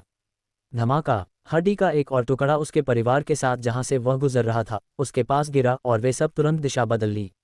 लेकिन ऐसा करते हुए भी वहां मौजूद सभी लोग मिट्टी से सने हुए थे और भागने की कोशिश में पूरी तरह से गंदे हो रहे थे। ये ठीक नहीं है। सिर्फ उन लोगों से लड़ाई की वजह से हमारी योजनाएं क्यों बिखर रही हैं और हमारी जान जोखिम में पड़ रही है जिन्हें हम जानते तक नहीं। उसने ऊपर देखा, उसे वो आवाज़ें याद आ रही थीं जो उसने कानों में चोट लगने से पहले सुनी थीं। इस बीच उसने उन आदमियों के चेहरे देखे, एक अधेड़ उम्र का काले बालों वाला आदमी और दूसरा अपेक्षाकृत जवान, गोरा और नीली आंखों वाला। जैसे ही उसने अपने भागते हुए परिवार की ओर मुड़कर देखा, ये सोचकर कि वह अपने पिता को जो कुछ उसने देखा और सुना था उसे बताए, उसने देखा कि कुछ उसके नियंत्रण से बाहर हो रहा है। अचानक घोड़े के बराबर हड्डी का एक टुकड़ा उसकी मां के ऊपर गिर पड़ा। एक पल में वाइस को लगा कि उसकी रीढ़ ठंडी हो गई है और उसके दिल में एक ऐसी जकड़न है जिससे उसकी सांसें लगभग रुक गई हैं, क्योंकि उसने अपनी मां और उसके ऊपर हड्डी का वह टुकड़ा देखा। अगले ही पल उसकी मां दिखाई नहीं दे रही थी और वह हड्डी जमीन में धंस गई थी। नहीं! एंड्रू ने अपने सामने ये भयानक दृश्य बनते देखा और जोर जोर से चीखने लगा, यहाँ तक कि नीना और लॉरेन भी उसकी बाहों में थीं। क्या हुआ? क्या हुआ? लॉरेन चीखी। मैं देख नहीं पा रही हूँ। लेकिन एंड्रू जमीन पर घुटनों के बल गिर पड़ा और कुछ बोल नहीं पा रहा था। उसके मन में जो कुछ भी था वह सब उस पल में गायब हो गया, जब एक इंसान को होने वाला सबसे असहनीय दर्द उसके मन में उमड़ रहा था। जैसे ही उसने अपने जीवन के सबसे बड़े प्यार को खोया, उसका मन अचानक वास्तविकता से कट गया। उसका दर्द शारीरिक नहीं बल्कि भावनात्मक था। सबसे बुरा, विसेंट की आंखों से आंसू टपक रहे थे। वह दुखी था और खुद को उस जगह देखने से रोक रहा था जहां केट हमेशा के लिए गायब हो गई थी। माँ! वह उस योद्धा से जूझ रहा था जो उसे ले जा रहा था, छूटने और अपनी माँ की ओर भागने की कोशिश कर रहा था। मुझे जाने दो, मुझे जाने दो, मैं अपनी माँ को बचाने जा रहा हूँ। विसेंट को पकड़े हुए आदमी को इस स्थिति में बहुत बुरा लग रहा था, लेकिन उसने इस लड़के को जाने नहीं दिया। उसने इस बच्चे की लातों और भूसों को नज़रअंदाज किया और उस गड्ढे से बचते हुए भागता रहा जहां वाइस की माँ और कोचवान कुचलकर मर गए थे। वेस्ली, मिस्टर फुलर को पकड़ो, हम उन्हें पीछे नहीं छोड़ सकते, उस योद्धा ने आगे अपने साथी से चिल्लाकर कहा। उस आदमी ने पीछे मुड़कर देखा और जल्दी से मुड़ गया, अपने ठेकेदार को पकड़ने की पूरी कोशिश कर रहा था। इस बीच विसेंट आखिरकार इसे और बर्दाश्त नहीं कर सका और धीरे धीरे उसके धक्कों की ताकत कम होती गई। उसे सोने की तीव्र इच्छा हो रही थी। माँ, आप कहाँ हैं? प्लीज़ मुझे मत छोड़ो। उस आखिरी विचार के साथ विसेंट गिर पड़ा, निराश, डरा हुआ, लेकिन साथ ही इस त्रासदी के पीछे के लोगों से नाराज और नफरत भी। 6 घंटे बाद उन शक्तिशाली जादूगरों के बीच लड़ाई के बाद वह समूह जिसने किसी और की लड़ाई के बीच में होने के भयानक परिणाम भुगते थे, आखिरकार एक शांत जगह पर पहुंचने में कामयाब रहा। घंटों पैदल चलने के बाद दोनों योद्धा वाइस, उसकी बहनों और उसके पिता को एक गुफा के पास ले आए, जहां वे अब पिछली घटनाओं से बच रहे थे। उस भीषण युद्ध के बाद अगले कुछ घंटों तक आसपास का मान विचलित रहेगा, इसलिए युद्ध समाप्त होने के बाद भी युद्ध का परिवेश उस टकराव के परिणामों से ग्रस्त था। इसलिए दोनों पुरुष अब देख रहे थे। उस गुफा के प्रवेश द्वार पर वे आह भरते हुए याद कर रहे थे कि अभी अभी क्या हुआ था। जादूगर संप्रभु, मैंने नहीं सोचा था कि वे इतने शक्तिशाली होंगे। दोनों जनरलों में से कमजोर ने धूसर आकाश और क्षितिज पर चमकती बिजली को देखकर आह भरते हुए कहा। चौथे चरण का जादूगर शक्तिशाली होता है, उसके बॉस ने कहा, और संप्रभुओं का संघर्ष आसान नहीं है। हम जैसे लोगों का बचकर कहानी सुनाना ही एक बड़ी उपलब्धि है। ये बात इस परिवार को बताओ। वेस्ली ने बुदबुदाते हुए पीछे मुड़कर एंड्रू की ओर देखा। इस आदमी ने अपनी गर्भवती पत्नी को अपनी आंखों के सामने खो दिया था। ये कितना दर्दनाक नहीं होना चाहिए, लेकिन किसी तरह उसने अपने 3 घायल बच्चों की देखभाल करने की ताकत पाली थी और इस समय वह उनमें से सबसे ज्यादा घायल नीना की देखभाल कर रहा था। नीना सबसे छोटी थी, इसलिए तीनों में सबसे ज़्यादा चोट उसे ही लगी थी। लॉरेन और वाइस की बात करें तो एंड्रू को यकीन नहीं था कि उनकी हालत कितनी गंभीर है, क्योंकि वह डॉक्टर नहीं था। लेकिन ये सच था कि उसकी सबसे बड़ी बेटी की आंखों की रोशनी चली गई थी। दूसरी ओर विसेंट गहरी नींद में था और वहां किसी को नहीं पता था कि उसे कोई गंभीर चोट लगी है या नहीं। उसके बारे में बस इतना ही कहा जा सकता था कि वह दर्द से कराह रहा था और हर थोड़ी देर में अपनी माँ का नाम बुदबुदा रहा था और जोर जोर से कांप रहा था। ये तो बहुत लंबी यात्रा होगी, लेवल 7 के जनरल सोरेन ने धीमी आवाज में कहा। कुछ दिन बाद फुलर परिवार आखिरकार 2 सॉवरेन की लड़ाई से प्रभावित इलाके से निकलकर साल्टस्टार सिटी की ओर वापस लौटने में कामयाब रहा। बिना घोड़ों या गाड़ी के वे इन दिनों उस इलाके की खतरनाक सड़कों पर धीरे धीरे चल रहे थे। खुशकिस्मती से इन दिनों उन पर कोई भी खतरा हावी नहीं हुआ था। डॉक्टरों के बिना 2 गांवों से गुजरने के बाद वे आखिरकार आज सुबह एक कस्बे में पहुंच गए। विसेंट, लॉरेन और नीना की हालत पहले से भी बदतर थी। जिंदगी और मौत के बीच उन्हें कम से कम संघर्ष करना पड़ा। इस जगह पहुंचकर एंड्रू तुरंत उन दोनों गार्डों के साथ एक स्थानीय डॉक्टर के घर की ओर दौड़ा। एक स्थानीय गार्ड को जानकारी के लिए पैसे देने के बाद उन्हें एक डॉक्टर का पता और उस जगह का रास्ता मिल गया। तो जैसे जैसे रात की ठंड धीरे धीरे इस कस्बे के लोगों को अपने घरों में ले जा रही थी, ये तीनों वयस्क शहर के दक्षिणी हिस्से में एक घर के सामने पहुंच गए। ये जगह काफ़ी शानदार और अच्छी तरह से रखी हुई लग रही थी, स्ट्रीट लाइटिंग और षटकोणीय पत्थरों से पक्की सड़क के साथ। फुटपाथों में कोई छेद नहीं थे और उस इलाके के सभी घर 10 लोगों के परिवारों के लिए पर्याप्त बड़े थे और हर एक का अपना डिज़ाइन था।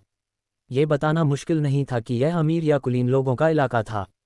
कृपया डॉक्टर मार्कस, कृपया हमारी देखभाल करें, मेरे बच्चों की जान खतरे में है। एंड्रू को इस बात की कोई परवाह नहीं थी कि वह कहाँ है और उस घर का दरवाज़ा खटखटाते हुए वह बेतहाशा चिल्लाया। उसने नीना को अपनी छाती पर झुका रखा था और उसे अपनी एक बांह से पकड़े हुए था, जबकि वाइस और लॉरेन 2 गार्डों की बाहों में थे। उनमें से हर एक ने साफ कपड़े पहने हुए थे और उनके शरीर पर कोई जख्म या खून का धब्बा नहीं था।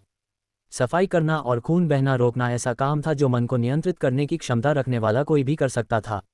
लेकिन ये लोग, खासकर एंड्रू, उस दुर्भाग्यपूर्ण दिन वाले ही कपड़े पहने हुए थे और तब से एक बार भी नहाए नहीं थे। उसकी दाढ़ी बिखरी हुई लग रही थी और पसीने से इतनी बदबू आ रही थी कि उसके जैसे गंदे या बेहोश लोग ही उसके पास खड़े होने की परवाह नहीं करते थे। इस बीच उसकी आंखों के किनारों पर गहरे काले घेरे बन गए, आंखें उदासी और पछतावे से भरी हुई थीं। लेकिन उनमें एक चमक बनी रही जो उसे देखने वाले को भी दिखा देती थी कि उसने अभी हार नहीं मानी है। भावना और भय से भरी उसकी चीखों के बीच उसके सामने का दरवाज़ा खुला और लगभग 2 मीटर लंबा, सफ़ेद बालों वाला, आंखों के पास झुर्रियां वाला एक आदमी वहां प्रकट हुआ। ये व्यक्ति सामाजिक पोशाक पहने हुए था और उसकी पतलून काले सस्पेंडर से बंधी हुई थी। कृपया मेरे बच्चों को बचाने में मेरी मदद करें, मैं आपको ज़रूरी पैसे दूंगा, एंड्रू ने उस व्यक्ति से विनती की, हालांकि उसे यकीन नहीं था कि यह इस घर का डॉक्टर है या नहीं। उस आदमी के चेहरे पर गंभीरता थी, वह ये देखने के लिए उसके दरवाजे पर आया था कि कौन उसके खाने में खलल डाल रहा है। अब वह कार्यालय समय में नहीं था और अपने घर में मरीजों को नहीं देखता था। लेकिन अपने दरवाजे पर उस गंदे आदमी की गोद में बच्ची को देखकर ये बूढ़ा आदमी अपनी अभिव्यक्ति को थोड़ा बदले बिना नहीं रह सका। नीना का गोल मटोल शरीर कागज के पन्ने जैसा पीला पड़ गया था, वह कांप रही थी और उसकी आंखें लगातार घूम रही थीं। साफ था कि वह तकलीफ में थी। उस आदमी की आंखें सिकुड़ गईं और उसने पूछा, इस बच्ची को क्या हुआ है? क्या हुआ? वह उन्हें मना कर सकता था या पूछ सकता था कि उन्हें इतनी हिम्मत कहाँ से मिली कि वे रात के इस समय उसके दरवाजे पर आ गए। लेकिन अगर उसने सेवा करने से इनकार कर दिया तो उसे यकीन था कि यह बच्ची मर जाएगी। चाहे वह कितना भी गुस्से में क्यों न हो, वह इन लोगों की मदद करने से इनकार नहीं कर सकता था। ये समाज भले ही जटिल हो, अत्याचार करने में सक्षम लोगों से भरा हो, लेकिन कई लोगों के अपने नैतिक सिद्धांत और अपना पेशेवर सम्मान होता है। उस बच्ची को देखकर, जो इलाज न मिलने पर कुछ ही समय में मर सकती थी, वह एक डॉक्टर जो उसे बचा सकता था, उसके मामले को यूं ही नज़रअंदाज नहीं कर सकता था। 5 बच्चों के पिता होने के नाते अगर वह अभी इन लोगों की देखभाल नहीं करते तो उन्हें हमेशा ये लोग याद रहते। हम विशेषज्ञों के बीच संघर्ष में फंसे हुए थे। हमने जल्द से जल्द भागने की कोशिश की, लेकिन दोनों सॉवरेन इतने ताकतवर थे कि हम समय रहते बच नहीं पाए। एंड्रू ने अपनी बेटी का नन्हा शरीर उस आदमी को देते हुए कहा। डॉक्टर मार्कस ने यह बात सुनी और अपने घर में बने अपने कार्यालय की ओर दौड़ पड़े। क्या? एंड्रू के मुंह से सॉवरेन शीर्षक सुनते ही उन्होंने आवाज लगाए। जैसे ही एंड्रू का समूह इन लोगों का पीछा कर रहा था, एक अधेड़ उम्र की महिला और 2 किशोर उस घर के एक गलियारे में दिखाई दिए। क्या हुआ, जानू? लेकिन उन घायल बच्चों को देखकर एशर मार्कस की पत्नी ने अपने ही सवाल का जवाब दे दिया, ये बच्चे ठीक नहीं हैं। वह डॉक्टर नहीं थी, लेकिन उन्होंने वर्षों से अपने पति की मदद की थी और बहुत कुछ सीखा था। बच्चों, यहीं रहो और अपने पिता को परेशान मत करो। उसने आदेश देते हुए उस कार्यालय में भागी जहां वे 4 वयस्क पहले ही घुस चुके थे। जब दोनों गार्ड वाइस और लॉरेन के शवों को उन दोनों के लिए पर्याप्त बड़ी कुर्सी पर रख रहे थे, डॉक्टर मार्कस पहले से ही नीना के साथ एक स्ट्रेचर पर उसके छोटे से शरीर की जांच कर रहे थे। डॉक्टर एंड्रू ने अपने हाथ एक दूसरे से सटाए, उसका दिल उसकी छाती में जोर से धड़क रहा था। डॉक्टर कुछ क्षण के लिए चुप रहे क्योंकि उसकी आंखें राजसी हरे रंग की चमक से चमक उठीं, जो उसके हाथों पर लगे मानस से मेल खा रही थीं। एक सिक्के जैसे दिखने वाले उपकरण का इस्तेमाल करते हुए उसने उस लड़की के शरीर की समस्याओं को और गहराई से महसूस किया। पिताजी, मेरे पास अच्छी और बुरी खबर दोनों हैं, उसने 1 मिनट बाद कहा, जबकि उसकी पत्नी पहले से ही उसके पास उसकी मदद कर रही थी। गप, अच्छी खबर क्या है? एंड्रू ने पूछा। आपकी बेटी जिंदा रहेगी। और बुरी खबर क्या है? उसने गहरी सांस ली और खुद को जो भी हो उसके लिए तैयार किया। उसकी सुनने की शक्ति चली गई है। वह फिर कभी ध्वनि तरंगों में अंतर नहीं कर पाएगी। वह बहरी है पिताजी। उसने पहले उस बारे में बताया जिसके बारे में वह कुछ नहीं कर सकता था। उसके दिमाग का एक हिस्सा भी प्रभावित हुआ है, लेकिन मैं उसे ठीक करने की कोशिश कर सकता हूँ। हालांकि आपको पता होना चाहिए कि भविष्य की कोई गारंटी नहीं है। इस प्रक्रिया के परिणाम हो सकते हैं। यह उसकी गतिशीलता को नुकसान पहुंचाने से लेकर उसकी जादुई प्रतिभा तक कुछ भी हो सकता है। उस कार्यालय के लोग तब तक चुप रहे जब तक मार्कस ने पूछा, क्या आप चाहते हैं कि मैं आगे बढ़ूं? लेकिन जान लीजिए कि अगर मैं कुछ नहीं करूंगा तो उसकी हालत और भी बदतर हो सकती है। कृपया अपना सर्वश्रेष्ठ प्रयास करें, डॉक्टर। एंड्रू एक कुर्सी पर बैठ गया और अपना सिर नीचे कर लिया, वहां मौजूद लोगों से अपना चेहरा छिपा लिया। प्रिय, उसे तैयार कर लो। आगे बढ़ने से पहले मैं इन दोनों की स्थिति की जांच करूंगा, उसने लॉरेन और वाइस के पास पहुंचने से पहले कहा। जब उसकी पत्नी नीना की देखभाल कर रही थी तो इस आदमी ने तुरंत देखा कि लॉरेन की दृष्टि चली गई है और उसकी सुनने की क्षमता भी प्रभावित हुई है। हालांकि उपचार और धैर्य के साथ वह एक दिन सामान्य रूप से सुनने में सक्षम हो जाएगी। लॉरेन को और भी अंदरूनी चोटें थीं और नीना को भी, लेकिन ये चोटें मामूली थीं और प्राथमिक उपचार और कुछ दिनों के आराम से वह इन चोटों से पूरी तरह ठीक हो गई। वाइस के मामले को देखकर यह आदमी बहुत हैरान हुआ। उसने देखा कि इस लड़के को अपनी बहनों की तुलना में लगभग कोई चोट नहीं लगी थी। वह बेहोश था और उसकी सुनने की क्षमता भी प्रभावित हुई थी, लेकिन तीनों में से उसका मामला इलाज के लिए सबसे आसान था। लगता है ये लड़का खुशकिस्मत रहा। उसने आह भरी और विसेंट को एक तरफ रख दिया और अपनी पत्नी के लिए कुछ बातें लिख लीं ताकि वो नीना की देखभाल कर सके। जिन सॉवरेन से तुम लोग मिले हो उनमें से एक बोन माउंटेन का बूढ़ा डेक्स जरूर होगा। हाय, तुम लोगों की किस्मत वाकई बहुत खराब थी, उसने साधना के स्तर को इन बच्चों की तकलीफ से जोड़ते हुए कहा। लेकिन चिंता मत करो पिताजी, ये दोनों थोड़ी देर बाद ठीक हो जाएंगे। खासकर वो लड़का। शुक्रिया डॉक्टर, शुक्रिया। पिछले शहर में कुछ दिन बिताने के बाद विसेंट और लॉरेन आखिरकार अपनी स्थिति से जागे। लॉरेन सबसे पहले जागी और सबसे ज्यादा प्रभावित हुई, ये जानकर कि उस दिन के बाद से वह कभी देख नहीं पाएगी। उसने खुद को उस घर के बेडरूम में बंद कर लिया था जो उसके पिता ने इस शहर में बनवाया था। वह अपने पिता द्वारा दिया गया खाना भी मुश्किल से खाती थी, हमेशा बहुत उदास रहती थी। रात में सोना भी उसके लिए आसान नहीं था। बुरे सपनों के बीच वह अपनी वर्तमान जिंदगी के निराशाजनक अंधेरे में जाग जाती थी, जिससे निपटना उसके लिए एक चुनौती थी। उसने अपने पिता से पहले ही सुन लिया था कि उसकी माँ और केट के गर्भ में पल रहा बच्चा अब उनके बीच नहीं रहे, इसलिए उसे दोगुना दुख हुआ। पहले वह एक ऐसे आदमी से सगाई करने पर बहुत दुखी थी जिसे वह पसंद नहीं करती थी, लेकिन अब उसे एहसास हुआ कि वह कितनी मूर्ख थी। पहले उसे कोई समस्या नहीं थी, उसका जीवन आदर्श माना जा सकता था, लेकिन फिर भी उसने अपने माता पिता से कई बार शिकायत की थी। अब वह बस यही चाहती थी कि उसे वह समस्या हो। काश वह अपनी खोई हुई आंखों का सौदा कर पाती, अपनी माँ और भाई को वापस ला पाती, और वह भी शादी की कीमत पर। उसे जरा भी परवाह नहीं होती अगर उसे एक घिनौने बूढ़े से शादी करनी पड़े। लेकिन उसकी हकीकत बहुत क्रूर थी और उसके विचार जरा भी नहीं बदलते। अब वह अंधी थी, उसकी माँ नहीं थी, और शायद न चाहते हुए भी वह अपनी पिछली अच्छी स्थिति छोड़कर अविवाहित रह जाती। लेकिन जब वह अपनी इस निराशाजनक स्थिति में जी रही थी, तभी विसेंट आज सुबह जाग गया था। जागने पर उसकी सुनने की शक्ति पूरी तरह से वापस नहीं आई थी, लेकिन जब उसके पिता ने उसे उसकी माँ नीना और लॉरेन के बारे में बताया तो वह पूरी तरह समझ गया था। उसने देखा था कि कैसे एक हड्डी के टुकड़े ने उसकी माँ को कुचल दिया था, लेकिन फिर भी वह अपने बूढ़े पिता की बातें आंखों में आंसू लिए सुन रहा था। पिछले दिनों उसे लगातार अपनी माँ की मृत्यु के बारे में बुरे सपने आ रहे थे, और जब वह उठा तो वह ईश्वर से प्रार्थना करने के अलावा कुछ नहीं कर सका कि यह बस एक बुरा सपना था। लेकिन एंड्रू की सारी बातें सुनकर विसेंट के दिल की सारी उम्मीदें टूट गईं। जब उसके पिता ने उसे बताया कि क्या हुआ था, साथ ही उसकी बहनों की हालत और वे कहाँ हैं, तो विसेंट खुद को उस कमरे में अकेला पाया जहां वह था। वह मुश्किल से बाथरूम तक गया और शॉवर चालू किया, ठंडे पानी को अपने शरीर पर बहने दिया, जबकि उसकी आंखों से आंसू बहते रहे। वह बस अपने मन में उस प्यारी और कोमल केट के बारे में सोच रहा था, जो अपनी माँ के साथ बिताए अपने आखिरी दिनों को याद कर रही थी। लेकिन ये सोचकर कि वह उसे फिर कभी नहीं देख पाएगा और उसे ठीक से अलविदा भी नहीं कह पाएगा, उसे एक बहुत बड़ा खालीपन महसूस हुआ। उसके गले में एक अवर्णनीय गांठ सी आ गई। वह चीखना चाहता था और पूरी दुनिया को उस दर्द का एहसास कराना चाहता था जो वह अब सह रहा था, लेकिन वह ऐसा नहीं कर सका। या यूं कहें कि उसके पास ऐसा करने की क्षमता ही नहीं थी। अपनी क्षमताओं को जागृत किए बिना भी विसेंट उस स्तर की तुलना में एक कीड़े से ज्यादा कुछ नहीं था जिस तक उसे इस वास्तविकता को प्रभावित करने के लिए पहुंचना था। वह ये जानता था और इससे उसे दोगुना बुरा लग रहा था। दुर्भाग्य से वह शक्तिहीन था। छी छी छी। उसे अचानक गुस्सा आया और उसने अपनी मुट्ठियों के दर्द को नजरअंदाज करते हुए अपने सामने की दीवार पर मुक्का मारा। धिक्कार है तुम पर, डेक्स मलिक, वह चिल्लाया, उस लड़ाई के दौरान सुने गए नामों को याद करते हुए। एक दिन मैं तुम्हें ढूंढ ही लूंगा, चाहे इसके लिए कितनी भी कीमत चुकानी पड़े या कितना भी समय लगे। मैं तब तक नहीं रुकूंगा जब तक मैं तुम्हें वह सब नहीं लौटा देता जो मेरी माँ के साथ हुआ था। वह अपने सामने की दीवार पर तब तक मुक्का मारता रहा जब तक उसकी मुट्ठियों के घाव नहीं खुल गए और खून बहने लगा।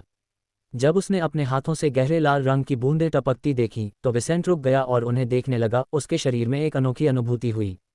अनजाने में उसने अपनी माँ की हत्या का बदला लेने के लिए अपने खून की कसम खा ली। या तो मैं अपना बदला लूंगा या फिर लालच में मर जाऊंगा। इन दृढ़ विश्वास भरे शब्दों के बाद वाइस ने नहाना खत्म किया और जल्दी से कपड़े पहने अपनी उंगलियां सिकुड़ते हुए उसने जो कुछ किया था उसे छुपाया। अपने कमरे से निकलकर वह सीधे उस कमरे में गया जहां उसके पिता ने उसे बताया था कि लॉरेन है। वह जानता था कि उसकी बहन लॉरेन ने उससे ज्यादा तकलीफें सही हैं, इसलिए बिना दरवाज़ा खटखटाए अंदर चला गया। लॉरेन, मैं हूँ, वाइस, उसने बिस्तर के पास पहुंचते हुए कहा जहां उसकी बहन तकिए में लिपटी हुई थी। वाइस, क्या तुम जाग रही हो? वाइस ने पूछा, विसेंट की तरफ से अलग दिशा में देखते हुए। ये देखकर कि उसकी बहन को अभी तक आवाज़ से लोगों की स्थिति पहचानने की आदत नहीं पड़ी है, विसेंट के दिल में एक बार फिर गुस्से की लहर दौड़ गई। मुझे माफ़ करना, बड़ी बहन, उसने मुश्किल से कहा। मुझे पता है कि मैं अब कमज़ोर हूँ, लेकिन मैं तुमसे वादा करता हूँ, एक दिन मैं अपनी माँ का बदला ज़रूर लूँगा। लॉरेन को यकीन नहीं था कि उसका भाई एक दिन अपनी माँ का या यहाँ तक कि उसके और नीना के साथ जो हुआ उसका बदला ले पाएगा। लेकिन वह अपने भाई को अच्छी तरह जानती थी और जानती थी कि वह मजाक नहीं कर रहा है। कहते हुए उसके चेहरे पर फिर से आंसू आ गए। विसेंट, इसकी चिंता मत करो, मुझे माँ की याद आएगी, लेकिन यही तो जिंदगी है, हम कुछ नहीं कर सकते। वे लोग संप्रभु थे, चाहे वे पैरागॉन हो या आर्कमेज, इससे कोई फर्क नहीं पड़ता। मैं हर संभव मदद करूंगी। उन तक पहुंचना असंभव और असंभव है, उसने पूरे विश्वास के साथ कहा। बस मुझ पर विश्वास रखो, बहन, एक दिन मैं माँ को शांति दूंगा। लॉरेन के दिल में एक कसक सी महसूस हुई, लेकिन उसने कुछ नहीं कहा। वह विसेंट को जानती थी। एक बार जब वह कुछ करने का फैसला कर लेता तो उसे अपनी योजनाओं को जारी रखने से कोई नहीं रोक सकता था। विसेंट, अंधेरे की निराशा के बीच लॉरेन का दिल तेजी से धड़क रहा था। उसे अपने परिवार के भयानक भाग्य का एहसास हो रहा था। फुलर परिवार समूह उस शहर में आगे बढ़ता रहा और कुछ दिन और बीत गए। इस दौरान विसेंट और लॉरेन ने डॉक्टर मार्कस के साथ अपना इलाज जारी रखा, जबकि नीना उस जटिल प्रक्रिया के बाद आखिरकार होश में आ गई थी जिससे वह गुजरी थी। डॉक्टर मार्कस ने एंड्रू को जो बताया था उसके अनुसार उसकी हालत नाजुक थी और उसे अपनी सबसे छोटी बेटी के साथ अगले 6 महीनों तक हर महीने डॉक्टरों के पास जाना था। फिलहाल उसे बहरेपन के अलावा कोई और गंभीर बीमारी नहीं दिख रही थी, लेकिन उसके ऑपरेशन के निशान कभी भी दिखाई दे सकते थे। अगर उसमें कोई चिंताजनक लक्षण दिखाई दे तो उसे बेहतर रैंक वाले डॉक्टरों की तलाश करनी चाहिए, हो सके तो जादूगरों की। अनुपस्थिति के कारण स्कॉट प्रांत के अधिकांश हिस्सों में उस श्रेणी के जादूगरों की एक सूची है, और जैसे ही नीना एक दिन पहले जागी, एंड्रू ने साल्टस्टार सिटी जाने का फैसला कर लिया था। पहले वे वहां व्यापार के सिलसिले में जा रहे थे, लेकिन अब उसे समझ नहीं आ रहा था कि वह वहां जाना चाहता भी है या नहीं। शायद इसी शहर में रहकर अपने बच्चों की देखभाल करना ही उसके लिए सबसे अच्छा विकल्प था। लेकिन नीना की ज़रूरत का पता चलने पर वह वापस लौट आया और अपने परिवार के साथ पिछली रात ही अपने पुराने गंतव्य के लिए निकल पड़ने का फैसला किया। इस समय एंड्रू और उसका परिवार सड़क पर थे, एक बार फिर प्रांत के सबसे बड़े शहर की यात्रा पर निकल पड़े। इस बार उनकी गाड़ी का अंदरूनी हिस्सा काफ़ी शांत था और हर कोई अपने अपने रास्ते में आए नुकसान से जूझ रहा था। यह यात्रा ज़्यादा लंबी नहीं थी और अगले 3 हफ्तों में वे आखिरकार प्रांत के सबसे बड़े शहर पहुंच गए, जहां उनका निकट भविष्य था। फुलर परिवार की किराए की गाड़ी में साल्ट स्टार सिटी के आसपास पहुंचकर उस परिवार के सदस्य उस मनोदशा से बिल्कुल अलग थे जिसकी उन्होंने कल्पना की थी। कुछ लोग प्रांत के सबसे बड़े शहर को गंभीरता से देख रहे थे, तो कुछ लोग बस उस जगह की बढ़ती हुई बेचैनी भरी आवाज़ को अपने कानों तक पहुंचते हुए सुन रहे थे। एंड्रू के पीले, निर्जल चेहरे पर एक गंभीर भाव था। आज वह उस जीवंत व्यक्ति की तुलना में कुछ साल बड़ा लग रहा था जो हफ्ते पहले मार्टेल विलेज छोड़कर चला गया था। उसके सफ़ेद बाल उसके सिर और दाढ़ी पर छा गए थे, जो उसकी बढ़ती निराशावाद के साथ प्रकट हुए थे। मुझे नीना के लिए एक डॉक्टर ढूंढना है, उसने अपनी प्राथमिकता के बारे में सोचा।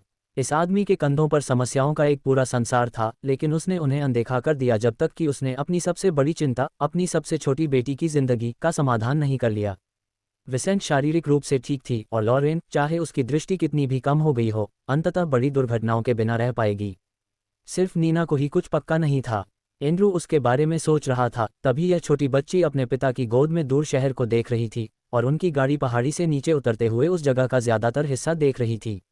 लेकिन उसे समझ नहीं आ रहा था कि क्या सोचे, क्योंकि न सिर्फ सब दुखी थे, बल्कि उसने अपनी माँ को भी खो दिया था और अब सुन नहीं सकती थी। इसलिए, हालांकि वह अपने सामने इस समुद्र तटीय शहर को देख रही थी जहां से वह समुद्र देख सकती थी, वह लड़की बिल्कुल भी खुश नहीं थी। दूसरी ओर लॉरेन इस जगह को नहीं देख पा रही थी। फिर भी अपने भाई द्वारा दिए गए कभी कभार के वर्णनों से उसे एहसास हो रहा था कि जो आवाज़ें वह सुन रही थी वे साल्ट स्टार सिटी से आ रही थीं। आखिरकार हम इस जगह पहुंच ही रहे हैं, उसने आह भरी जब उसने आगे गाड़ियों और लोगों की बातचीत की आवाज़ सुनी। ठीक होने के बाद से उसकी सुनने की क्षमता में काफ़ी सुधार हुआ था। अपनी दृष्टि खोने के कारण वह अब ऐसी चीज़ें सुन सकती थी जिन्हें सुनने में दूसरों को दिक्कत होती, लेकिन उसे इसकी परवाह नहीं थी। लॉरेन बस यही चाहती थी कि समय बीत जाए और वह अपनी जागृति से गुजरे। अपनी माँ को खोने के हफ्तों बाद उसने धीरे धीरे अपनी स्थिति को स्वीकार कर लिया। अब उसकी माँ उसके साथ नहीं थी और वह अंधी भी हो गई थी। या तो वह ऐसे ही जीना सीख लेगी या फिर उसका जीवन पहले से भी ज्यादा दुखी हो जाएगा। इसलिए उसका ध्यान अपने 14वें जन्मदिन पर था, जो कुछ ही महीनों में आने वाला था। इस परिवार की साल्ट स्टार सिटी की यात्रा का एक उद्देश्य उसकी शक्तियों को जागृत करना था, जबकि उसके पिता स्थानीय स्तर पर व्यापार करते थे। जागृति कोई ऐसी चीज़ नहीं थी जिससे कोई जादूगर कहीं भी गुजर सकता था। केवल 50,000 से ज़्यादा आबादी वाले शहरों में ही जागृति मंदिर होता था, एक विशेष स्थान जहां आमतौर पर जादुई रत्न पाए जाते थे। चूंकि वह वयस्क होने वाली थी और जागृति से गुजर रही थी, एंड्रू ने इस अवसर का उपयोग स्कॉट प्रांत के सबसे बड़े मंदिर में अपनी बेटी की जादुई शक्तियों को जागृत करने के लिए करने की योजना बनाई। इसलिए लॉरेन अब बस अपनी शक्तियों को जागृत करना और घर लौटना चाहती थी। उसके बाद वह खुद के साथ बेहतर ढंग से रहना सीख सकती थी और आगे क्या करना है इसकी योजना भी बना सकती थी। लेकिन यह विसेंट के मन में जो था उससे बिल्कुल अलग था। इस शहर को देखते हुए इस काले बालों वाले लड़के की आंखें चील की तरह तेज थीं। इस जगह पर उसे मौज मस्ती करने और इस दुनिया के बारे में और जानने के लिए कोई जगह नहीं दिख रही थी। उसके पास अपने पिता के साथ व्यापार शुरू करने और धीरे धीरे अपने पिता के पास जो कुछ था उसे अपने हाथों में लेने का मौका था। मैं इसका इस्तेमाल अपने लिए पैसे जुटाने और अपने परिवार के लिए ज़रूरी जानकारी इकट्ठा करने में करूँगा। उसने कई बातें मन में रखते हुए सोचा, लेकिन आगे बढ़ने का सबसे अच्छा रास्ता तय करने के लिए उसे बुनियादी जानकारी की ज़रूरत थी। वह फिलहाल कुछ भी नहीं चुरा सकता था क्योंकि उसे नहीं पता था कि जादू खजाने की सुरक्षा वगैरह को कैसे प्रभावित कर सकता है। लेकिन अपने पिछले जन्म में एक डाकू होने के नाते उसे अपने लक्ष्यों को हासिल करने के लिए जो कुछ भी चाहिए था उसे चुराने से बिल्कुल भी परहेज नहीं था। फिलहाल उसने इस विकल्प को छोड़ दिया और अपने पिता के व्यापारिक साझेदारों के जरिए संपर्क और जानकारी जुटाई। उसके पिता ने भी उसे उस मुनाफे का 50% देने का वादा किया था जो उसने खुद इस व्यवसाय में करते हुए कमाया था, इसलिए यह विसेंट के लिए भी अपने बलबूते सिक्के कमाने का मौका था। जब तक लॉरेन अपनी जादुई शक्तियों को जागृत नहीं कर लेती, हम इसी शहर में रहेंगे। उसके बाद हम गांव लौट जाएंगे। उसने अपनी गाड़ी को शहर के प्रवेश द्वार की ओर आते देख सोचा, उस समय मैं रोरी के साथ जुड़ जाऊंगा और अपना संगठन बनाने की योजनाएं शुरू करूंगा। अपनी बड़ी बहन से बातचीत के बाद वाइस ने बदले की बात छोड़ दी। वह अपने दुश्मनों की तुलना में बहुत कमज़ोर और गरीब था। क्योंकि वह कोई मूर्ख नहीं था, इसलिए वह अपने संगठन के शुरुआती कदमों की योजना बनाने के लिए बदला लेने के अपने इरादे को एक तरफ रख रहा था, जो वह कर सकता था। लेकिन बदला लेने के विचार बार बार उसके मन में आते और उसे परेशान करते। इसलिए जब उस गाड़ी में बैठे सभी लोग चुप थे, तो इस यात्रा के लिए नियुक्त कोचवान ने घोड़ों को उस शहर के प्रवेश द्वार से अंदर जाने का रास्ता दिखाया। हम कहाँ जा रहे हैं सज्जनों? इस आदमी ने फुलर परिवार समूह के 2 पहरेदारों से पूछा। सोरेन ने तब कहा, किसी अच्छी सराय में जाओ। ज्यादा आलीशान नहीं, पर इतना बुरा भी नहीं कि ये बच्चे खतरे में पड़ जाएं। जिस शहर में डॉक्टर मार्कस ने नीना और उसके भाई बहनों का इलाज किया था, वहां जिस आदमी को उन्होंने काम पर रखा था, उसने सिर हिलाया और जल्द ही अपनी पहचान वाली जगह की ओर चल पड़ा। जब वे लॉर्ड्स लेगून रिजॉर्ट के सामने पहुंचे तो इन तीनों ने तुरंत फुलर परिवार का सामान उतार दिया, जबकि एंड्रू उस जगह के रिसेप्शन एरिया में चला गया। इस दुनिया में भंडारण की चीज़ें तो होती हैं, लेकिन उनके जैसे साधारण लोगों के लिए वे महंगी जादुई चीज़ें थीं। इसलिए उस शहर से जहां वे डॉक्टर मार्कस से मिले थे, उनका सारा सामान उस गाड़ी में उतार दिया जाना था। सुप्रभात महोदय, लॉर्ड्स लेगून रिजॉर्ट में आपका स्वागत है। क्या आपके पास कोई बुकिंग है? एक खूबसूरत गोरी परिचारिका ने उस समूह को देखकर पूछा जो अभी अभी इस जगह के रिसेप्शन पर आया था। जब एंड्रू उसे जवाब दे रहा था, विसेंट और नीना इधर उधर देख रहे थे, जहां से उन्हें पास ही समुद्र तट दिखाई दे रहा था। जब उसके पिता ने रिसेप्शनिस्ट को अपने अपार्टमेंट की चाबियां खरीद लीं तो वे वहां से चल पड़े। वाइस अपनी दोनों बहनों का हाथ थामकर उन्हें निर्देश दे रहा था। नीना को चलने में दिक्कत हो रही थी, जिससे एंड्रू को हाल ही में चिंता हो रही थी, जबकि लॉरेन को अपनी दृष्टिबाधिता के कारण एक गाइड की ज़रूरत थी। लेकिन विसेंट के लिए यह कोई समस्या नहीं थी और जल्द ही वे उस जगह पहुंच गए जहां वे अगले कुछ महीनों तक रहने वाले थे। उनके अपार्टमेंट में केवल 2 बेडरूम, एक लिविंग रूम, 2 बाथरूम, एक किचन और समुद्र तट के नज़ारे वाली एक खूबसूरत बालकनी थी। इस समूह में से किसी ने भी नज़ारा देखने में अपना समय बर्बाद नहीं किया, और जैसे ही उनके बैग पहुंचे, वाइस ने अपनी बहनों को उस कमरे की अलमारियों में अपना सामान रखने में मदद की, जिसे अब से वे तीनों साझा करेंगे। फिर जब दोनों पारिवारिक गार्ड उस अपार्टमेंट के बाहर खड़े थे, एंड्रू अपने बच्चों के कमरे में गया और वाइस को बुलाया। विसेंट, अपनी बहनों की मदद खत्म करो और मेरे पास आओ। कल मैं इस शहर में अपना काम निपटाना शुरू करूंगा। तुम मेरे साथ चलोगी और मेरे द्वारा तय किए गए कुछ छोटे मोटे सौदों का नेतृत्व करोगी। उसने बिना किसी भाव के कहा और फिर अपने कमरे में वापस जाकर दरवाज़ा बंद कर लिया। विसेंट ने अपनी बात खत्म की और अपनी बहनों से वादा किया कि देर न करेंगे और अपने पिता के कमरे में चला गया। पिताजी, आप मुझसे क्या बात करना चाहते थे?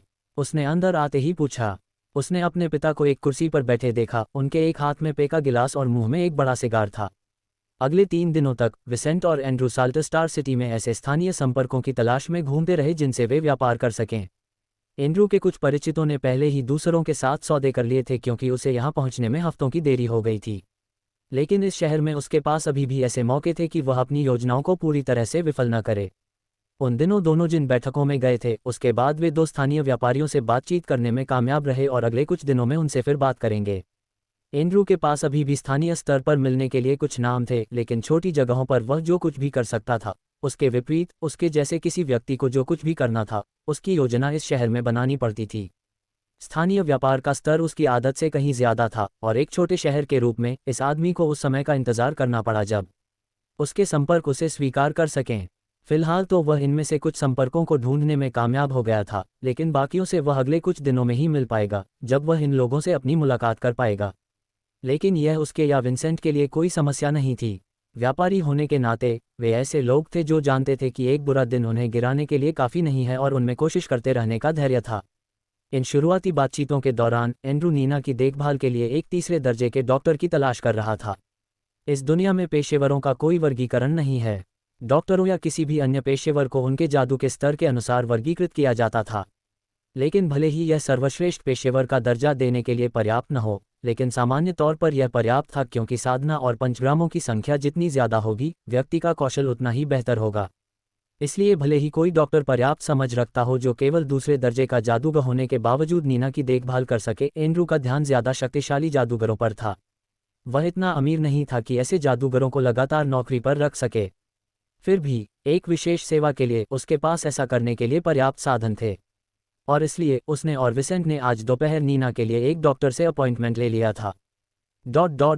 जिस रिजॉर्ट में वे ठहरे थे, वहां से निकलकर फुलर परिवार गाड़ी से साल्टस्टार सिटी के मध्य क्षेत्र में एक डॉक्टर के कार्यालय गया। ये जगह उस समुद्र तट से थोड़ी दूर थी जहां रिजॉर्ट स्थित था, लेकिन सौभाग्य से वहां कोई ट्रैफिक नहीं था। इतने बड़े शहर में भी इतने अमीर लोग नहीं थे कि शहर में इतनी गाड़ियां और वैगन रख सकें। इसलिए चौड़ी स्थानीय सड़कें इस जगह की आवाजाही को अच्छी तरह से संभालती थीं और जानवरों या गाड़ियों में चलने वालों को अपने गंतव्य तक पहुंचने में आसानी होती थी। सड़कें बिल्कुल सही नहीं थीं, कुछ में गड्ढे थे या वे काफ़ी उबड़-खाबड़ थीं, लेकिन कुल मिलाकर वे घोड़ों के लिए 20 किलोमीटर प्रति घंटे की रफ्तार से दौड़ने लायक अच्छी थीं। विसेंट और नीना ने स्थानीय शाही अकादमी के सामने से गुजरते हुए साल्टस्टार सिटी के सुविकसित केंद्र को देखा, जिसे देखकर यह युवक आहें भरने से खुद को रोक नहीं पाया। इयान ने अपनी प्रवेश परीक्षा जरूर पास कर ली होगी, उसने कल्पना की, यह महसूस करते हुए कि उसका दोस्त जल्द ही इतने प्रतिष्ठित संस्थान में अपनी यात्रा शुरू करेगा।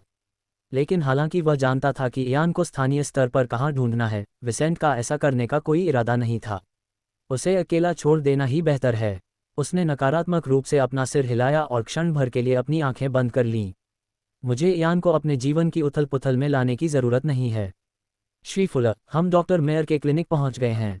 ये कहकर वे एक 3 मंजिला गोल मीनार जैसी इमारत के अंदर आगे बढ़े, जहां आसपास बालकनियों पर और उसके प्रवेश द्वार पर बहुत से लोग खड़े थे। डॉक्टर मेयर का clinic salt star city medical guild की 3री मंजिल पर है।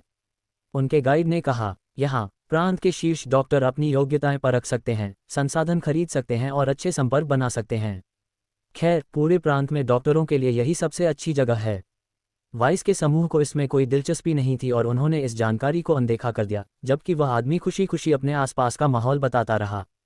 उसे इस शहर की हर चीज़ पसंद थी और वह अपने ग्राहकों को जिन जगहों पर ले जाता था, उनके बारे में बताना उसे बहुत पसंद था। जब वे 3री मंजिल पर पहुंचे तो एंड्रू ने तुरंत खुद को उस डॉक्टर के सचिव के रूप में पहचाना जो उसकी बेटी का इलाज करने वाला था। एक पल बाद, श्री फुलर, डॉक्टर मेयर आपसे और आपकी बेटी से कुछ ही देर में मिलेंगे। उसने केवल उन दोनों को अंदर जाने देने से पहले कहा। ... 1 घंटे बाद एंड्रू और नीना डॉक्टर मेयर के कार्यालय से चले गए। पिताजी, क्या हुआ? क्या नीना को कोई समस्या है? वाइस जल्दी से अपने बूढ़े पिता के पास गया और पूछा। उसका दिल तेजी से धड़क रहा था।